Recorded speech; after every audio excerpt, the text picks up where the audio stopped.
Hello and welcome to Today the News on Vanguard Live. My name is Damdola Okushaki, and today I'm with my co-host Precious Chukudi, and of course we'll be going through some of the stories on the front pages of the papers. Precious, how's it today? Of course it was good, and how was yours? It was very good. Okay, let's start with that of the front page of Vanguard, and here we have Southwest governors, others tackle federal government on regional security outfits. And the rider says that we won't subsume ÀMޮTÉKùN under community policing. That's coming from Southwest governors. Presidents shouldn't be misled, and that's coming from OPC. YC is also saying that governors should sue federal government. Federal government wants to cause a constitutional crisis. That's coming from Ayo Adebanjo. ÀMޮTÉKùN won't be under federal control, says Governor Makinde. State can't sponsor federal government programs, and that's coming from Ohanaeze ENUGU. And San also disagrees with federal government. You can see that on page 5. And COVID-19 updates. Lagos records 17 new infection as confirmed cases rise to 53,021. You can see that on page 35. And moving on to other stories on page 9, we have Edo police dissolve vigilante groups ahead of poll. Our 14 assembly members elect were deceived, and that's coming from Obaseki. We are authentic assembly, says Edo. That's a fractional speaker, and you can see more of that on page 9. And on page 8, we have ousted the Mali president reject calls for restatement. I won't stop talking until killing stop, and that's coming from Milafia. NIJ appointed Oshoba as governing council chair. You can see that on page 10. And on page 6, Herbalist asked me to escape, provide blood for spirits, says Ibadan serial killer. And on the stories above nameplates on page 7, Buharis proposes a 1-year limit for criminal cases. And lastly, on the front page of Vanguard, we have ENUGU CLASH, Ohanaeze, other group tackles Southeast governors. And you can see more of that on page 13. And from the front page of Vanguard, we move straight to the Punch newspaper. And on the Punch newspaper, we have main headlines. Federal government, 774,000 unskilled, 20,000 naira jobs, 4 PhD, 200 masters holders apply. Senate tackles Keyamo again on slot. The riders, we have Kano gets 44,000, Benue 23,000, Lagos 20,000, ENUGU 17,000. Don't blackmail us with slots. Senate warns Minister of State for Labor. Also, we have a photo story of the Sunday Shodipe, that's the suspected serial killer, arraigned, showing on the front page of the Punch newspaper. Also, we will fight states hiding behind COVID-19 to sack workers. NLC, you can see that story on page 7. And page 11, VC prepares Unilab for federal government special visitation panel. Senate demands probe of $18 billion NLNG dividend to NNPC. You can see that story on page 18. And also, pandemonium as task force transport workers clash in Lagos. You can see that story on page 4 and 5. And on page 20, you can see Makinde heads PDP campaign council for Ondo governor poll. Southwest won't place ÀMޮTÉKùN under police, says Akeredolu.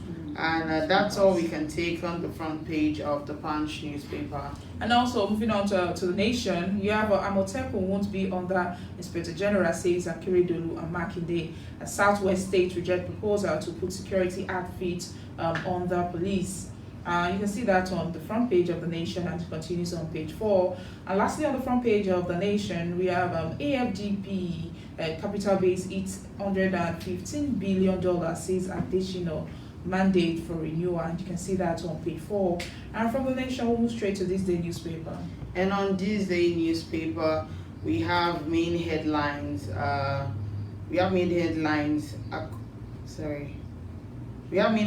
Conclude criminal cases in 1 year. Buhari urges judiciary. The riders, we have proposed 15 months for civil suits, frowns on multiple conflicting court orders. Lawyers shun boycott call. 2,000 24,000 participants in NBA conference. Our presidency plays GDP contraction, says result beats forecast. Also, governors won't fund community police, says Akeredolu. Also wants the Southwest to resist federal government overregulation of ÀMޮTèKÀN. ECOWAS demands 12 months interim government in Mali. You can see that story on page 5. And that's all we can take on the front page of ThisDay newspaper. And that's all we have on the front pages of the papers this morning. We're going on a short break, and we have a guest who will be joining us via Zoom. So stay with us. We'll be back.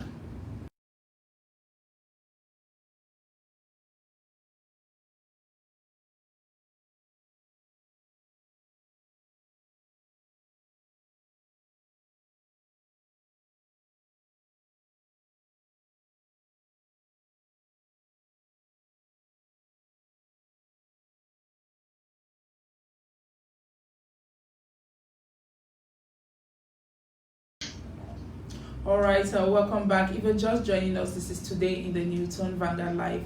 And my name is Damlola Mushaki. I've been with my co-host, Precious Chukudi. And of course, we've analyzed some of the front pages of the papers, and now this is the analysis segment.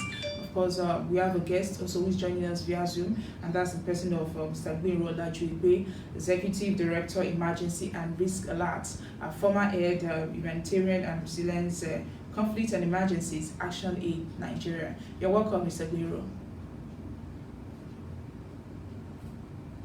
Thank you very much. Okay, let's go straight to what, of course, we'll be discussing today, and that's that of the ÀMޮTèKÀN security outfits. So what do you think about the presidency's decision to collapse security networks across the country into the Nigerian police force and keep them under the control of the Inspector General of Police, especially ÀMޮTèKÀN?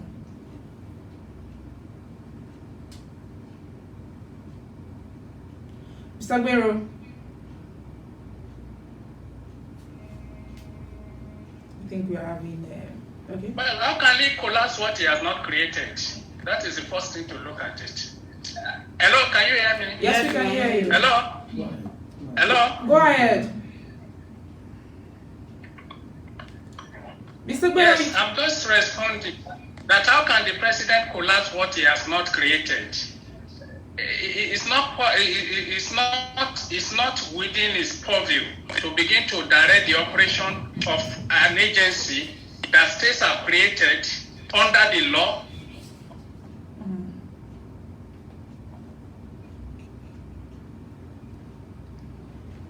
And back up with law.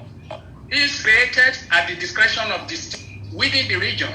The best that can happen is for them to the best that happen is for them to design a harmonious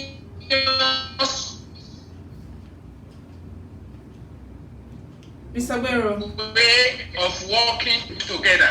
But so the issue of collapsing it under police, under any Hello, Mr. Gbero. Let's not also forget that the federal government is in charge.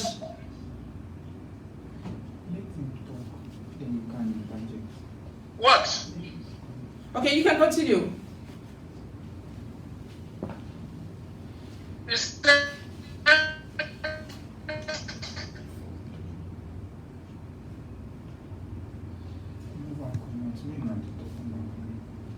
Okay, so. Hello? Can you hear me? Yes, we can hear you. Go ahead. Yes, I'm saying that you say I shouldn't forget that the federal government is in control of what? Is in charge of everything about security. It's not in charge of everything about security. That is the lie that the public have been told. Even police is the Nigeria police force and not the police force of the federal government under the law. It's because the states have surrendered most of their power to the federal government. Nigeria is a federation that has Nigeria police is the police of the federation and not the police of the federal government. As a matter of fact, the law is designed in a way that the police council should be managed jointly by the federal and the state government. But the states have abandoned responsibility, and federal government has acquired enormous power that has become that have metamorphosed into false truth. So it's not correct that the federal government is in control of everything security. It's a joint, it has to be jointly controlled. What you can say is that some aspect of security are on the exclusive list. For example, what has been created in Southwest is not Army, it's not Navy, it's not Air Force, it's not even police. It's ÀMޮTÉKùN, a security outfit that is designed and backed by law to respond to insecurity in the southwestern region, at least in the states of the southwest. So each state has law backing up ÀMޮTÉKùN. If federal government is not disagrees with that, it can go to law to law court. So ÀMޮTÉKùN is a creation of law. It's not a figment of imagination of the governors. Okay. It's backed by law, and anybody that disagrees with modus operandi should go. And the only thing it will be criminal for ÀMޮTÉKùN to operate in a way that will impede the genuine reasons for which other security outfits have been formed. That is just the only thing. What can be done is to see how they seamlessly work together, and not that federal government will collapse it under any guidance. It does not. Okay. So, still, I think we're having, network issues there. We're still talking about these security. Okay, Mr. Agbero. Yeah. Okay, so the senior special assistant to the president, Garbasheru, says the lack of capacity of states to manage the state police, police informed the need by the federal government to embrace community policing, which according to him is more sustainable. So what do you think about this statement? Because of course that is what most groups and Nigerians are reacting to. I am shocked that agency of this presidency can be talking of lack of capacity at state level. What is this function of ÀMޮTÉKùN in the it's not it's because of incapacitation of the federal government community in a way that will make people secure, that will make people safe, that will make people protected. Is that not the reason? It is the failure of management, it is the failure of operations of security agencies at federal level that necessitated the rise of ÀMޮTÉKùN or other legally established outfits to engage security issues. Okay, Mr. Agbero, the function of ÀMޮTÉKùN rose from the failures of federal government to provide security for people. It's as simple as that. So if anybody should be talking of capacity of managing security, it should not be this federal government. Okay. Under whose watch several Nigerians have been killed, maimed, with life destroyed and livelihood almost abolished in some parts of the country. Okay, and according to reports, a lot of people are saying that community policing is actually not different from ÀMޮTÉKùN, and Governor Akeredolu says, of course, they won't collapse ÀMޮTÉKùN for community policing, as the both of them are very different. And I'm sure you have a lot of reports from, of course, what ÀMޮTÉKùN stands for and community policing. So can you just tell us the difference between these two? Let me even say that saying that they are not different is badadash. One, what is community policing in the first place? The question you should ask yourself or ask them who has responsibility is, what has been the role of Nigeria police this while? Have they been doing international policing? What is the difference between their role, their statutory role, and the so-called community policing they are about?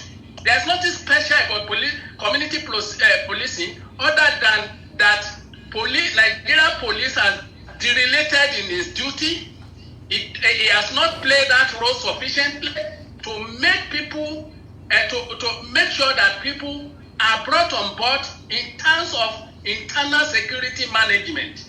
Police is for internal security management, and under their watch, kidnapping, sundry crimes that are not even known to us before, have emerged, and they are clapping themselves for themselves by reawakening what ought to be their statutory responsibility. Clearly, the role between ÀMޮTÉKùN and community policing has been specified in the extant laws that created them. The extant laws that created ÀMޮTÉKùN actually look at the new and emerging crime.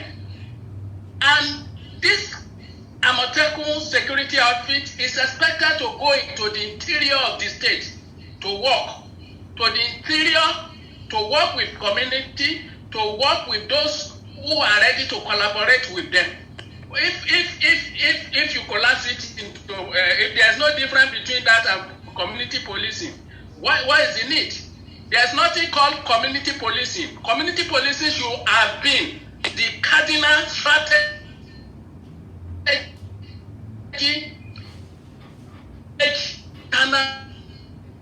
insecure. It's nothing new. They should not throw up a content as new because they have failed in as the responsibility placed on them by law to ensure internal security. So there's nothing new. It is part of police work. So they should stop talking and laundering image over community policing. So like I said, have they been doing international policing? What type of policing have they been doing before? Is it arrest and charge? Is that police work alone?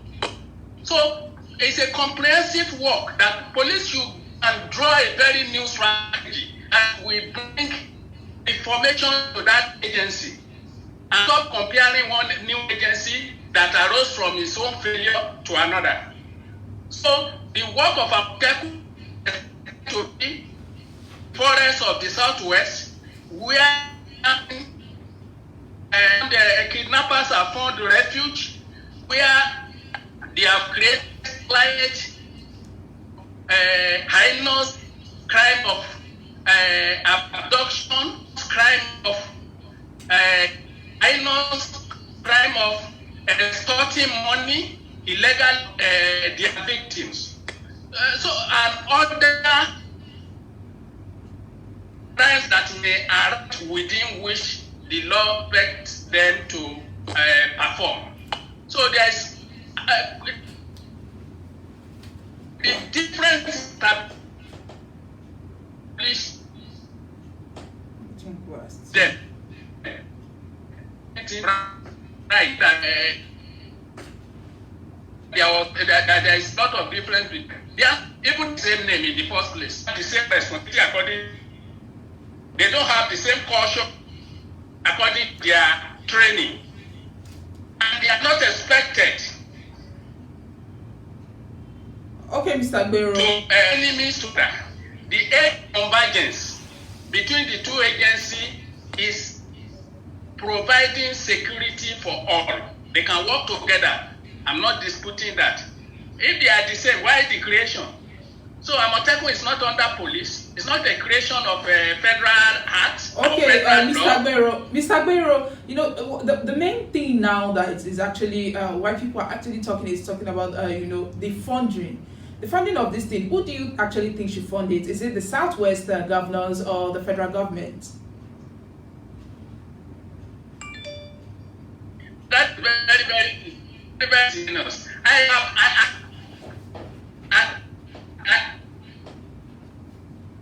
Well, I have to blame the state governors because they have engrossed themselves in funding police over the years to the extent that the federal government have abdicated its funding roles to police.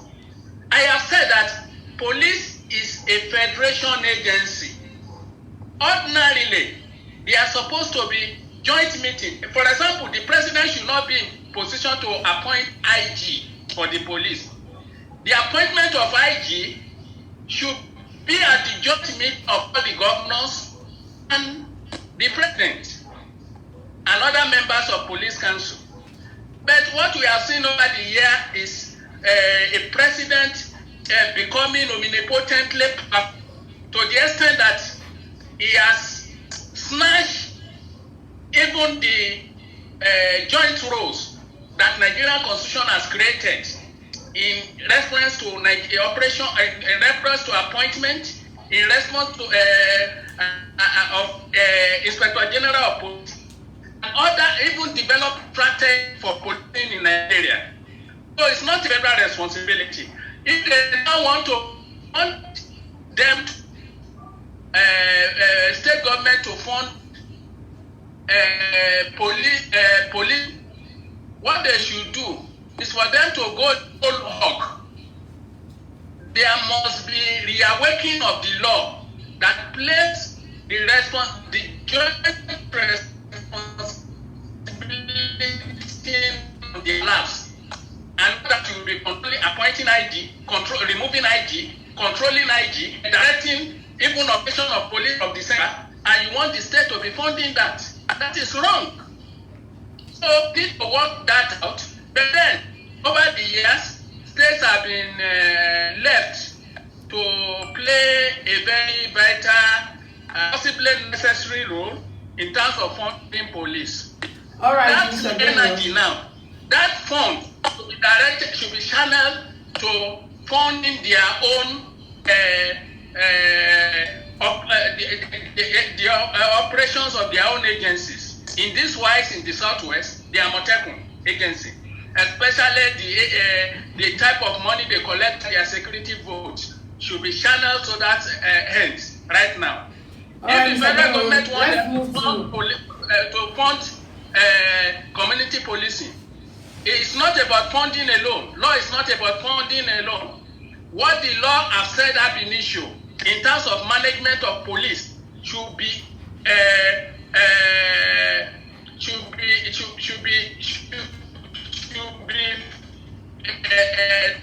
in operation right now.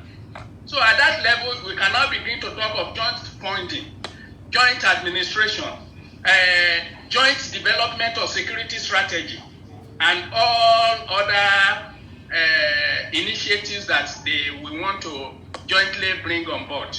Okay, let's talk about what's happening on the Edo State elections. And ahead of the Edo elections, the Assistant Inspector General of Police has directed that all community vigilante groups in Edo State should be disbanded. Now, I want to ask you, is this a step in the right direction, considering the level of insecurity that we're having right now?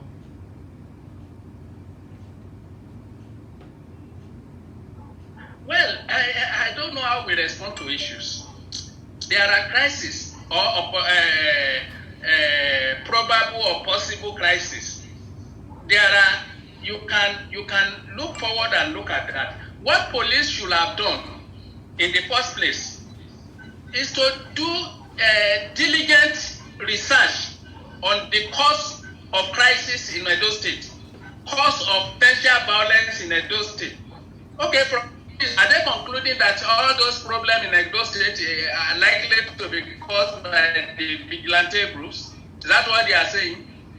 How do you now begin to arrest? Look, there's what you call insecurity. There's what you can without even with a very distant view, you can classify those who are likely to the wind that is likely to dispel insecurity as a centrifugal or centripetal. Now, this one that you are getting from Edo State, there is a force, centrifugal force, that is likely to dispense insecurity. And if that is true, that means it's coming from the top. What the police should be addressing are the architects of insecurity because of election. Okay, because if you are able to control those at the top, you are likely to frustrate those who are most likely to be their they are indiscretional actors of violence. Okay, Mr. Pero, let's go on the short break, and when we come back, of course, we'll continue from where we start.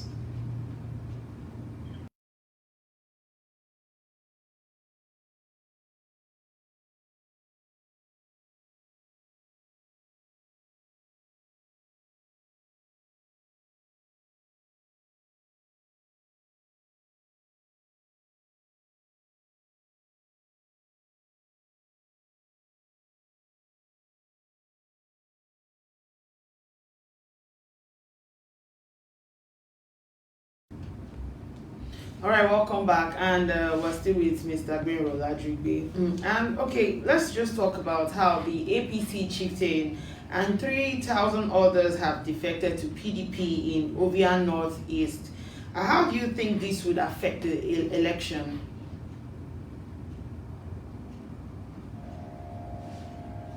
Hello, Mr. Benro, can you hear me clearly? Hello, Mr. Benro. Can you hear me clearly? I think Okay, so yes, let's talk. Network issues. All right.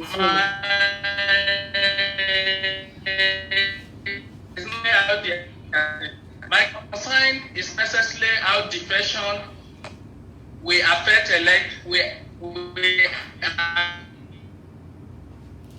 Okay, so let's just go, talking about what is happening in Edo. Yeah, so like APC chieftain and 3,000 others have defected to PDP in Ovia Northeast, and also armed persons suspected to be thugs had also disrupted an early morning meeting, APC rally. I think it's back. Mr. Ben, are you still there? Yes. All right, so my question was, APC chieftain and 3,000 others defected to PDP in Ovia Northeast. How do you think this would affect the election, defection affecting the election? Well, that is the plan of politicians to defect and infect, jump and up and down and to wherever their bread is buttered. But that's not my concern. My concern is how the defection, especially when people are milled together, we endanger public health safety in Edo State. I think that should be the grievous concern with those of us who are just watching from afar. In the context of the current COVID, see what people are doing. They are violating the law of safety, the protocol that have been put down, and the politicians don't care a hoot. And these are the people who have not placed in place adequate health care facility to respond to possible outbreak of or possible spike of COVID infection in their state. So it's not about how it will going to affect the election. You will see defection to PDP, defection to APC. They are not new to our political system. It's a contest of monkey and banana. Monkey jump to wherever banana is looks sumptuous. So that is what is happening within our political atmosphere. So their defection has no consequence to me or to election. And of course, in neutral that is analyzing what is going on. So my concern is about the security of the people in Edo, which can be better managed, and also, of course, the safety of people in Edo, which their lives should not be endangered in the context of COVID, because you want to win election.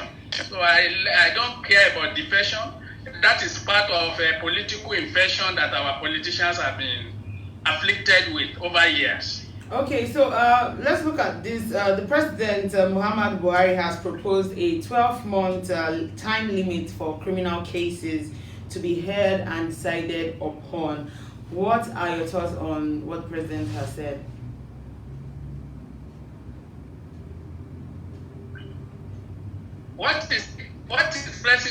occurring is 1 year time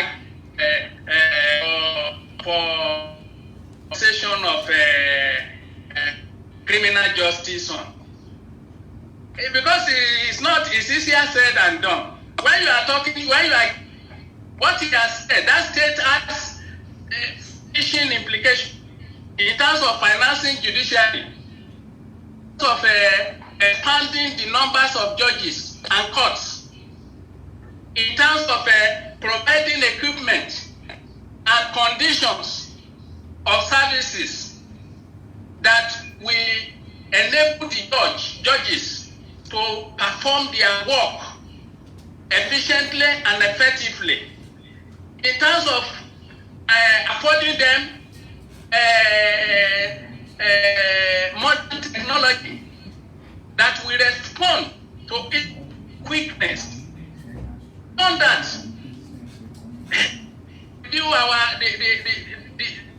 law of procedure in court, in terms of so it's not about saying it and having it. It's about law reform. Okay, it's about funding. Mr. Akeredolu. It's about technology. It's about recruitment of judges. It's about providing facility and faculties in court under assistance. Mr. Akeredolu, sorry to cut you in. We're actually running out of time, but let's quickly discuss what happened in ENUGU. Actually, what's your take on what happened on Sunday? Between what transpired between the IPOB and DSS. It's appalling. It's unacceptable. It's illegal. It's brutal, and it doesn't portray us as civilized people. It's extremely uncivilized. Killing people who are protesting. I don't know the type of. Mr. Akeredolu, there's actually no evidence. Evidence of what? There's not actually any evidence that DSS killed them. You say what? There's no evidence that DSS killed IPOB, some of the IPOB members. You say what? Mr. Akeredolu. Okay, they killed themselves. Do you know that DSS died in that fracas? DSS official died. So there's no evidence that DSS official they were killed too. If that is the argument. But from according to what we are, Mr. Akeredolu, should be looking at is that. According to what we actually read, from both the two sides, of course, according to reports, that when the DSS, when they got to the place where they were having meeting, those people had arms and ammunition and all that, and that's why this happened. So definitely we can't say that DSS is wrong. Neither can we say IPOB is wrong from the reports we are hearing. That is always default. That is the default argument of state security operatives. Let me tell you one thing. Look, I saw. Did you see the video? Yes. I could see shooting. I could see people. At least the dead body of airports on the ground and other thing. Well, I didn't see that of the security operative, but it was confirmed that security operative died in that fracas too. If that is true, the first basis of establishing, even as distant as it could be, establishing primary facie of a case was that you could see violence. But Mr. Akeredolu, you said you saw the video. Now in the video, of course, we saw the people with guns, with different things, and also the DSS. They were trying to, of course, it can be like an act of self-defense. Is it right for the protesters to be with arms? Well, I don't know whether they were with arm or not. If they are with arm, and of course, we saw shooting. Protesters are not expected to carry arms, so it's wrong to answer your question. But is it right too for them to be shot? Look, that's what I'm telling you, that they can actually be defending themselves. The minimum acceptable standards. Who is defending themselves? DSS. They are defending themselves. Okay, they are the chief defender of the country. Congratulations to them. If they are defending themselves, congratulations to them. But that is not the way we operate in civilized society. The conduct should be guided by the expected. For example, if it's a condition of violence or protest, it's the expected response from those who want to go and manage their protests. So it's not going there about whether they are defending themselves. I don't have the full but Mr. evidence of whether Gbero, they are defending themselves or not. similar thing happened in US. Exchange of gun. Similar thing also happened in US where a guy was shot because he was holding a knife. I said a similar thing happened in the United States. A similar thing happened in the United States where a guy was shot because he was holding a knife. It doesn't accuse anybody from anything. If it's bad in Nigeria, it's bad in US. If it's unacceptable in Nigeria, it's unacceptable in US. The fact that it happens in US does not make it right. It doesn't make it right in Nigeria. These are situations where human being, human life is very, very not taken without approval of law. Except court sentence somebody to die or to death, nobody has the right to kill others. Especially because that's why you have the operation of minimum force in the force when you are responding to violence. Use minimum force. I think we should outgrow this thing. Death is too cheap in Nigeria. Killing is a daily business. It doesn't make anything to us, and our people are not responding to this huggies of violence that we are getting. Our society is being heated up, becoming a conundrum of violence, of insecurity, of lack of protection. We have gradually, fully returned to the state of nature where life is short, brutish, and nasty, according to the Obesian principle. So that is where we are in Nigeria today. So it's an unacceptable way of explaining irresponsibility. I think what we should begin to do, we should begin to live like civilized people. America, when somebody violate law to kill another person in America, that is not civilization, but that is brutish way of expression. So human beings were dead, but in a decent society. Thank you, Mr. Gbero. Red lines that you know before. Many thanks for appearing on our show and for sharing your thoughts with us. That's Mr. Gbero Olajuibe, Executive Director, Emergency and Risk Alerts, former head Humanitarian Resilience Conflict Emergency Action Aid Nigeria. Also, please be reminded that the views and opinion of our guest is for our guest and does not relegate or accept what Vanguard stands for, basically. So you can also like, share, and subscribe on all our social media platforms showing on your screen. And that's all we have for you from me, Damlola Okushake, and also from our co-host, Shukudi Precious. Enjoy your day.